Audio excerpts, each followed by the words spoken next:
তো welcome to my new blog. আর একটা ব্লগ নিয়ে আমি চলেই আসলাম। তো ফাইনালি দেখতেই পাচ্ছ তোমরা। তো আমি এখনই ফুলকো ফুলকো লুচিগুলো বানিয়ে নেব। আমার মেয়ের ডিমান্ড ছিল কি মা লুচি করে দাও না রাত্রে, আর হচ্ছে চিকেন কষা করে দাও। তো ভাবলাম কি চলো, তো আমরা ঘরে 4জনই ছিলাম, ভাগ্নি, আমি আর আমার 2 মেয়ে। তো আমরা 4জন ভাবলাম কি চলো আজকে চিকেন কষাই বানানো হয়ে যায়। তো অল্প করে লেগ পিস এনে দিয়েছিল দাদা। তো এগুলো আর কি গ্রামে নেওয়ার পরে আমাদের এগুলো দিয়ে গেছিলো। তো আমি ভাবলাম কি চলো এগুলোই করে দিই। তো করতে করতে অনেকটা টাইম লেগে গেছিলো। তো দেখতেই পাচ্ছ আমার টমেটোটা আর মানে পেঁয়াজটা ভালোভাবে ভেজে মাংসটার ভিতরে আর কি দিয়ে নেব। তো আমি অল্প মাত্রায় রান্না করলাম, কি আমরা 4জন খাবার কতটুকু খেতে পারি তাই না বলো। আর বাসি মাংস থাকলে একবারই খাওয়া যায়, সেরপর তো আর খেতে একদমই মন চায় না। আর রোজ রোজ মাংস খেতে ভালোও লাগে না, নিরামিষ খেতে খুব ভালোবাসি। তো হচ্ছে দেখো আমি এখন ডোরটা মানে বানায় নেব।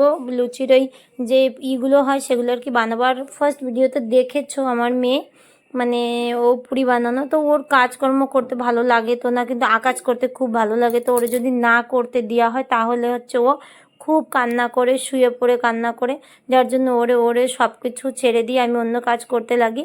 তো দেখতেই বলছো ফাইনালি আমি পুরি আর হচ্ছে মাংস নিয়ে বসে গেছি খাওয়ার জন্য। তো খেতে খুবই ভালো হয়েছিল। আর আমার ভিডিওটা ভালো লাগে